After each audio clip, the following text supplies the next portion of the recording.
छोटे से गांव में एक गरीब परिवार रहता था। उस परिवार में रामू और उसकी बीवी सीता उसके बेटे चिंटू के साथ रहते थे। उसी गांव में एक तोता भी रहता था। उसका नाम था रघु।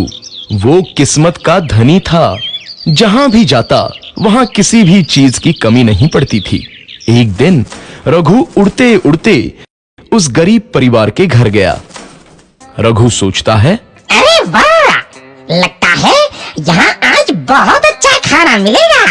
मैं पेट भर के खाऊंगा। वो एक कटोरी में रखे अमरूद देखता है। अरे वाह, अमरूद मुझे तो ये बहुत पसंद है। मैं तो इसे पेट भर के खाऊंगा। रघु तोता अमरूद खाने ही लगता है।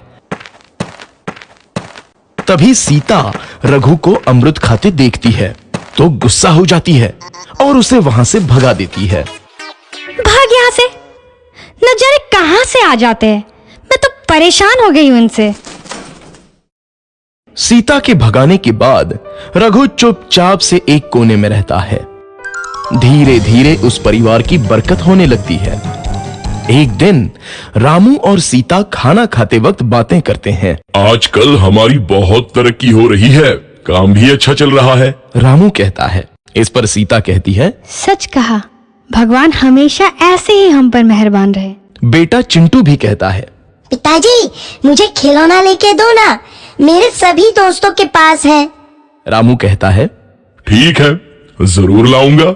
सीता कहती है, कितने खुश है सब, मेरे परिवार को किसी की नजर ना लगे। एक तरफ ऐसी बातें होती हैं तो दूसरी तरफ रसोई में रघु तोता भी अमरूद खाते रहता है। मजा आया, अमरूद खाया, मजा आया, अमरूद खाया, मजा आया। तभी सीता रसोई में आती है और रघु तोते को अमरूद खाते देख बहुत गुस्सा होती है। सीता रघु को बाहर निकालने के लिए पिंजरे में अमरूद रखती है।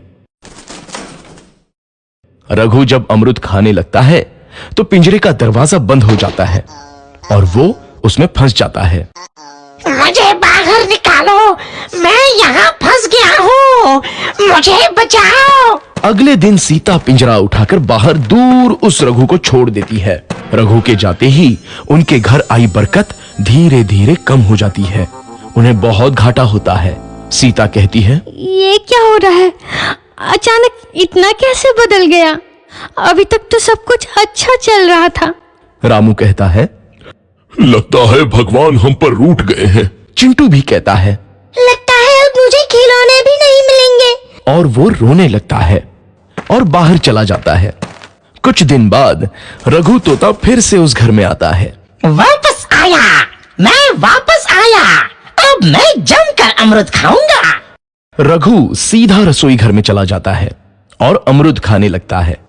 कुछ देर बाद सीता रसोई में आती है और रघु को देख कहती है, एक तो घर में पहले से इतनी दिक्कत चल रही है और ऊपर से ये तोता मुझे और परेशान कर रहा है। सीता रघु को वहां से भगा देती है। रघु उड़कर किसी कोने में छुप जाता है। कुछ दिन बाद धीरे धीरे उस घर की बरकत वापस आने लगती है। काम भी अच्छे से चलने लगता है। एक रात जब रघु तोता अमरूद खाने जाता है तो पिंजरे में फंस जाता है। ये लोग आखिर चाहते क्या हैं? एक तोते को शांति से अमरूद खाने क्यों नहीं देते? मैं कौन सा चोरी कर रहा हूँ? बस अमरूद ही तो खा रहा हूँ। तभी रामू वहां आता है और पिंजरे में रघु तोते को देख उसे बाहर छोड़ देता है। ये तोता भी कितना जिद्दी है, बार बार वापस आ जाता है। जैसे ही रामू रघु को छोड़ देता है, अगले दिन से फिर से उनके घर की बरकत जाने लगती है। काम में घाटा होता है। किसी को समझ नहीं आ रहा था कि ऐसा क्यों हो रहा है। रघु तोता घर आता है तो अचानक बरकत आती है और जब रघु तोता को बाहर निकालते हैं तो बरकत चली जाती है। एक दिन सीता रघु तोते के घर आने और बाहर जाने की स्थिति पर नजर रखती है। ये तोता जब भी घर आता है तो घर में बरकत आती है और जैसे ही ये घर से बाहर जाता है तो उसी के साथ बरकत भी चली जाती है। कहीं ये जादुई तोता तो नहीं है? अगली बार जब ये तोता घर आएगा तो मैं इसे कहीं नहीं जाने दूंगी। सीता रघु का बहुत इंतजार करती है लेकिन रघु तोता दोबारा उस घर में कभी नहीं आता।